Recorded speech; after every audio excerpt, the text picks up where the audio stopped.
The following is a HennessyHendo production. It includes excerpts and material from my vast collection of books and general knowledge.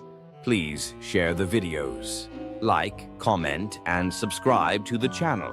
Nimrod is a prominent figure in the Bible and post-biblical literature, often described as a mighty hunter, a powerful ruler, and the founder of some of the earliest cities in Mesopotamia. His legacy is intertwined with themes of power, rebellion, and civilization building. Although the biblical text provides limited information about Nimrod, later Jewish, Christian, and Islamic traditions greatly expand his story. 1. Biblical description. A. Genealogy.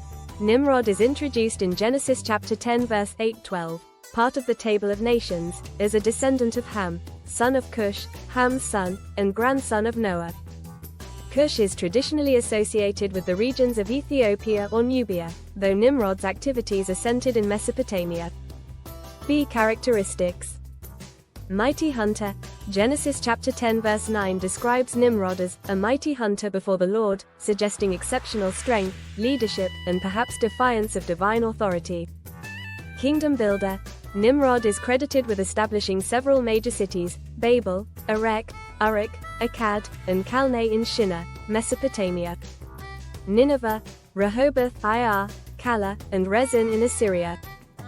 These cities are associated with early centers of power and civilization in the ancient Near East. 2. Interpretations and symbolism. A. Biblical themes. 1. Civilization and rebellion. Nimrod's association with Babel, later Babylon, ties him to the story of the Tower of Babel, Genesis chapter 11, symbolizing humanity's collective rebellion against God. His name is often interpreted as meaning, "we shall rebel," reflecting this theme. 2. Divine judgment. The Tower of Babel narrative ends with God confusing human languages and scattering people, often seen as a judgment on Nimrod's kingdom-building ambitions. 3. Human ambition. Nimrod represents humanity's attempt to consolidate power and establish dominance, contrasting with the divine mandate to fill the earth, Genesis chapter 1 verse 28. 3. Post-biblical traditions. A. Jewish tradition. 1. Rebellion against God. In the Talmud and Midrash, Nimrod is portrayed as a tyrant who led a rebellion against God, particularly by building the Tower of Babel. He is often depicted as opposing Abraham, representing paganism and idolatry against monotheism. 2. Opposition to Abraham. Some traditions describe Nimrod persecuting Abraham for rejecting idolatry. Abraham is said to have been thrown into a fiery furnace by Nimrod, but was miraculously saved by God. 3. Hunter of souls.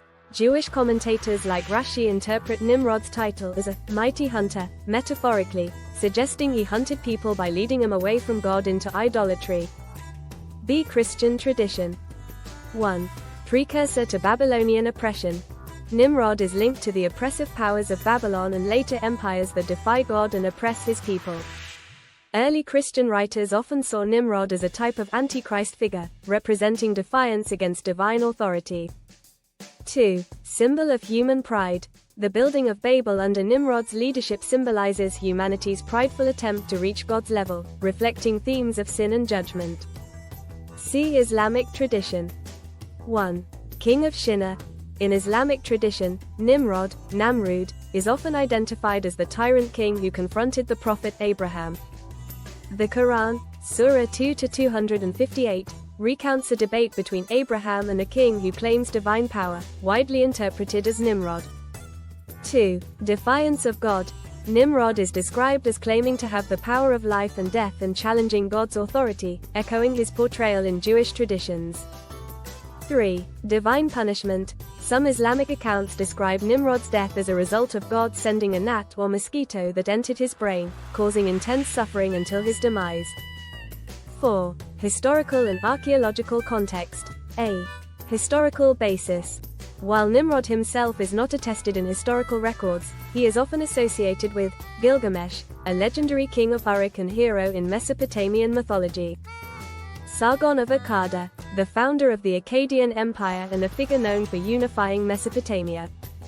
B. Cities of Nimrod. The cities attributed to Nimrod in Genesis, e.g., Babel, Uruk, Nineveh, were historically significant centers of power in Mesopotamia. The mention of these cities reflects the ancient Israelites' understanding of early civilizations. 5. Theological and moral lessons. A.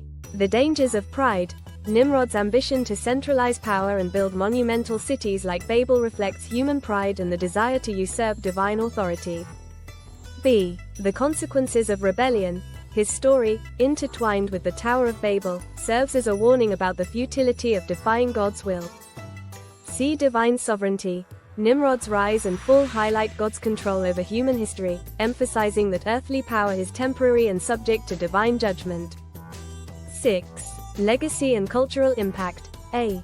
Nimrod in popular culture. The name, Nimrod, has been used in various contexts, often symbolizing defiance or rebellion. In modern English, Nimrod is sometimes used as an insult, possibly stemming from a misunderstanding of his biblical portrayal as a mighty hunter. B. Symbol of oppression. Nimrod remains a symbol of oppressive rule and human arrogance in religious and literary traditions. 7. Conclusion. Nimrod's story, though brief in the Bible, has inspired rich traditions in Jewish, Christian, and Islamic thought.